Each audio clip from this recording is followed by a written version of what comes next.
Huh? Pangit. Ang pangit, ulitin natin. Hi guys! So, today is Friday. At isa lang ibig sabihin nun. Pagtagumpayan ko na ang isang buong linggong pagtunganga.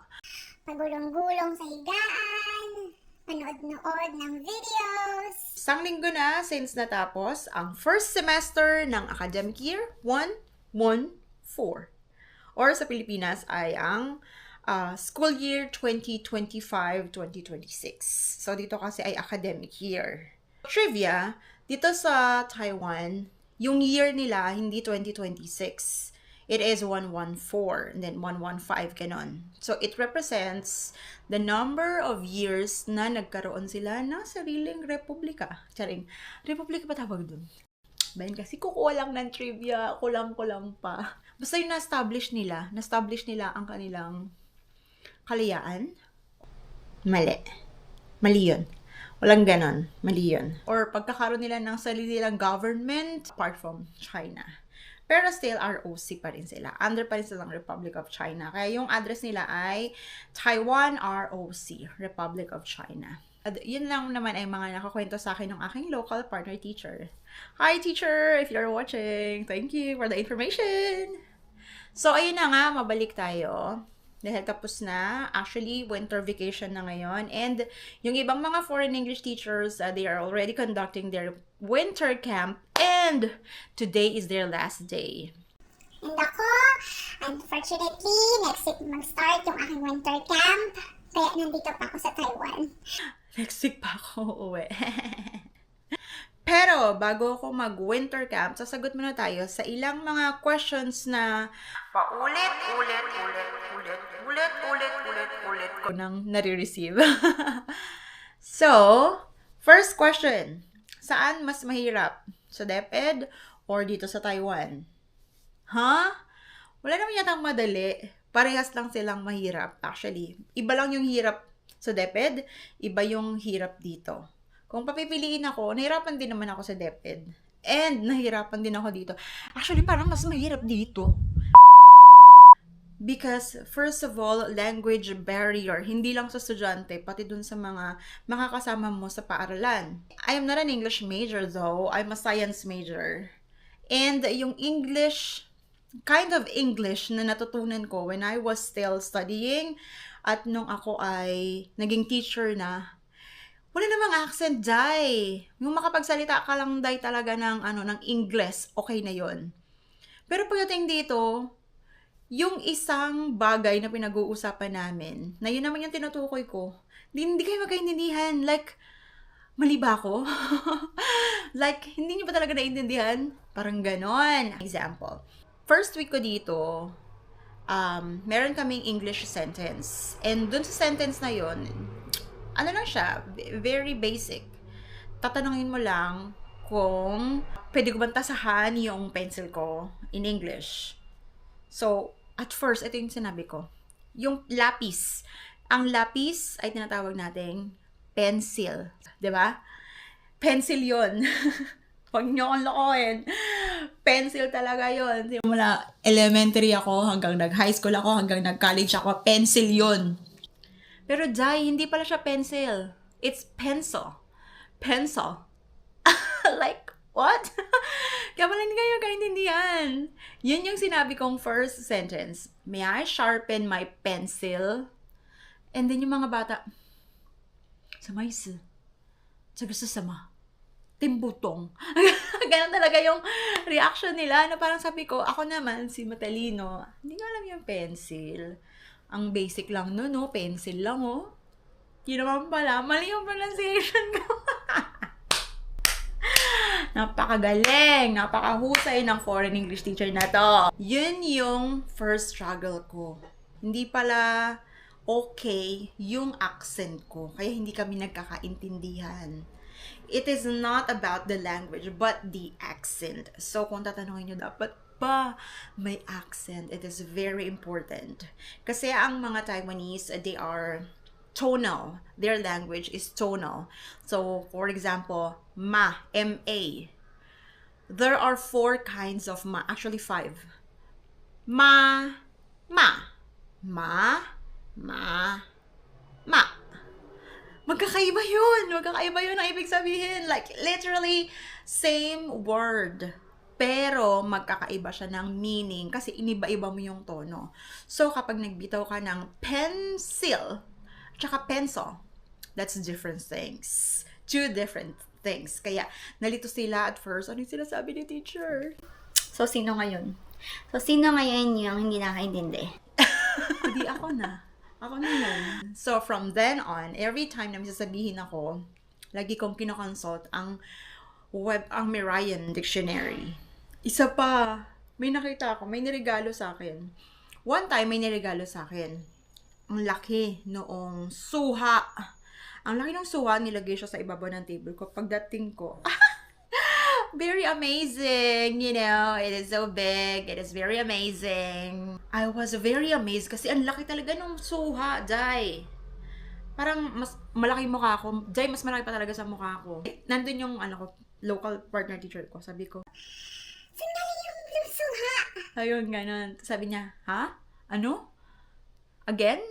Sabi niya, ganun. Parang ako, hello, this one, the pomelo. Kasi di ba, gin pomelo?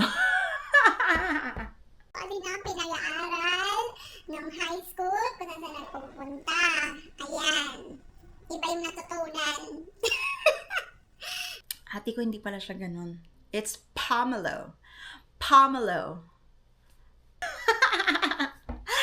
Saan galing yung pomelo? Pag ganon-ganon pala siya dapat, ate. So, kung nahihirapan kayo sa DepEd, ate, iba din yung hirap dito. Bukod doon sa language barrier, meron din, syempre yung kalaban mo talaga yung malayo ka sa family mo. So, it is how you're going to overcome the homesickness, yung alone time mo dito, 'di ba? So, bala ka na kung anong gawin mo dito. Kaya, huwag niyong sisihin yung mga teachers, yung mga foreign English teacher, bakit sila nagiging teacher turn into vlogger. Kasi wala kaming ginagawa. Ang gawin namin dito, 'di ba? Another question, so that's it. Another question na usually natatanggap ko through DMs. Yeah, so yung iba nagtatanong sa comment section, pwede bang dalhin yung family dito sa Taiwan? Ang sagot dyan ay yes na yes na yes. Pwede mo silang dalhin dito. Actually, kung dadalhin mo sila dito, yung housing allowance mo, magi-increase siya. Kasi yung housing allowance namin dito is for single. For one person, for the teacher itself. Pero pag dinala mo na dito yung family mo, madadagdagan siya. Kasi nga, from solo living, magiging family na kayo dito. So, kukuha kayo ng bigger apartment, syempre, mas mataas yung presyo. So, tataas yon. In other agencies, or sabihin natin programs, meron silang flight reimbursement for your immediate family members. So, bawat isa sa inyo may may pamasahe papunta at pauwi ng Pilipinas. But if they are going to stay here for good, immediate family member po ang pwede. Halimbawa, ako po ay married. So, ang pwedeng kung dalhin dito ay yung mga dependents ko, such as my children and my husband. Eh, bakit di mo sinasama yung pamilya mo? Pwede naman pala. Eh, bakit ba? Charing! Inaway.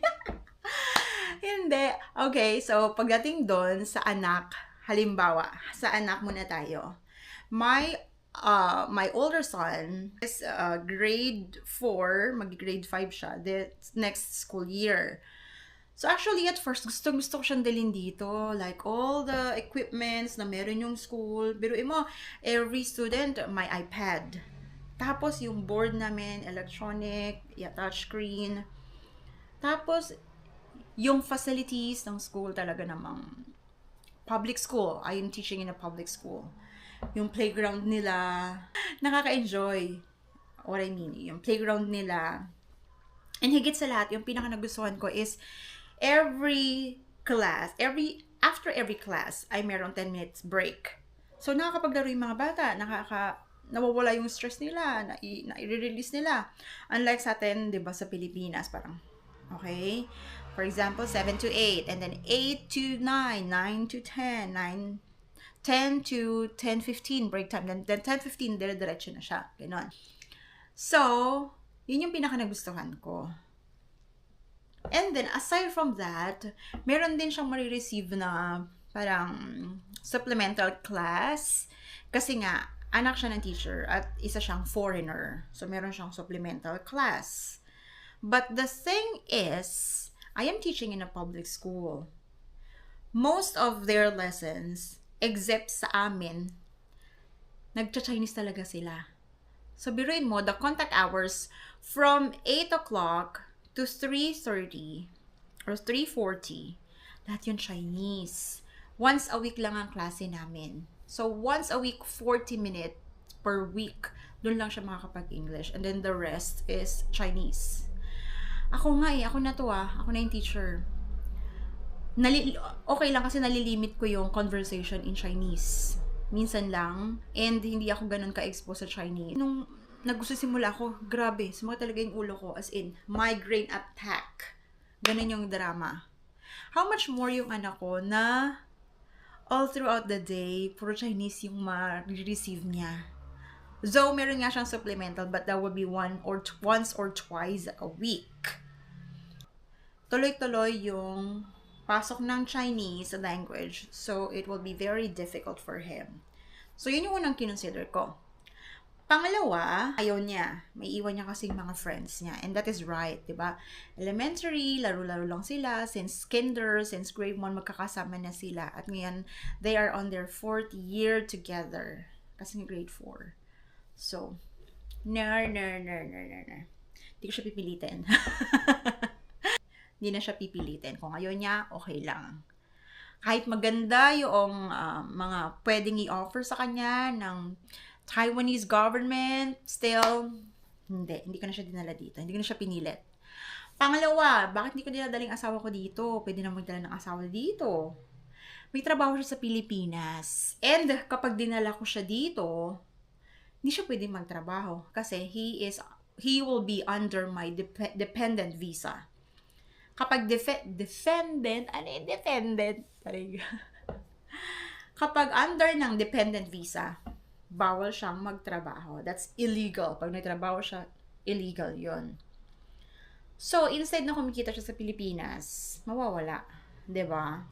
Mindset ba? Mindset. Yung younger son ko naman, he is only 3 years old. Pwede siya nalin dito. Magandang kindergarten dito. Talaga namang natitrain sila. Pero, eto na, the thing is, sino mag-aalaga sa kanya? Hahanap din ako ng caretaker. Hahanap ako ng mag-aalaga sa kanya dito.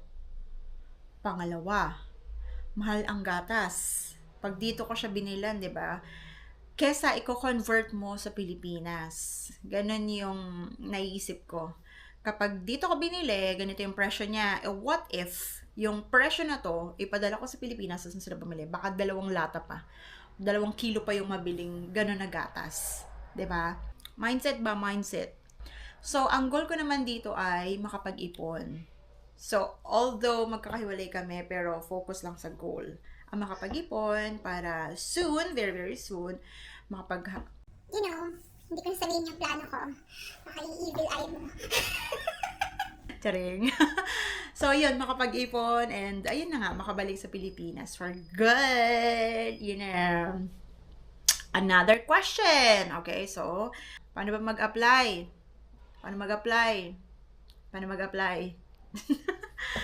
Kwento ko lang, no, nung nagsisimula ako na maging interesado, actually, nakwento ko na to sa ibang video, di mo pinanood na naman.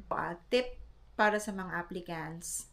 Kung gusto niyo talagang makapunta sa Taiwan, kung gusto niyo magturo dito sa Taiwan, please do your research. Kasi, etong sabihin ko sa inyo ha, if sa application, very dependent kayo doon sa mga teachers na tinatanungan ninyo ano yung gagawin, paano na, ganito, ganyan. At pagdating nyo dito, very, very, very seldom yung nag-guide mula sa pag-arrive dito sa Taiwan hanggang sa pagtuturo nila dito sa classroom sa Taiwan. Very, very, very seldom. Pagdating ko dito, te, I thought I would be a foreign English teacher. Pero yung binigay sa aking topic, te, alam mo kung ano? Bubbles. Rice. Ang gawin ko dito. Wala man lang nagsabi ano yung function ko sa classroom. Wala man lang nagsabi ano yung gagawin ko. Ano ba talaga yung trabaho ko dito bilang isang foreign English teacher. Walang ganun. It's for you to find out. So, kung ngayon pa lang, nagtatanong ka na, te, dapat maging proactive ka. Tanong mo na or i-research mo na ano yung mga kailangan mong alamin. I-research mo, mag-search ka, use the search button for everything that you need to know para at least tanda ka. Te, ako na to very, very very evidence-based ang ko, science major. Bukod sa na-research ko sa Google, maghanap pa ako ng isang teacher na nag-post ng video, whether sa TikTok man or sa YouTube, about dito, para concrete talaga. Yun yung ginawa ko Pero when I arrived in Taiwan, walay. Alam mo yung parang kang butete na pinakawalan sa lake, sa napakalaking lake. And then, ikaw na yung bahalang lumangoy. Parang gagawin mong langoy. Parang ganun. Another question. Okay. Another question is, kapag ba winter vacation, kailangang mag-report sa school? Ang sagot ay, it depends. It depends upon the school. Iba-ibang school, iba-iba sila ng patakaran. Halimbawa sa akin, sa school ko, ang assignment ko, next week pa ang winter camp. So, this week, hindi ako pupuntang school. Kasi wala na akong gagawin. And hindi naman ako required pumunta sa school for reporting. Then, for winter camp, ang schedule ko for my winter camp is from 12 o'clock hanggang 2:50. So, yun lang yung time na naaasahan nila ako na nasa school. Ganun. So, yun lang. Sana may natutunan kayo sa video na to. And kung may mga questions kayo, comment your questions below. And I'll try my best na sagutin yan. So, makikita niyo mo sa t-shirt ko nakalagay, follow your dreams. Kung dream mo talaga na mapunta dito sa Taiwan, work for it. Work on it. Okay? So, yun lang. And see you here in Taiwan.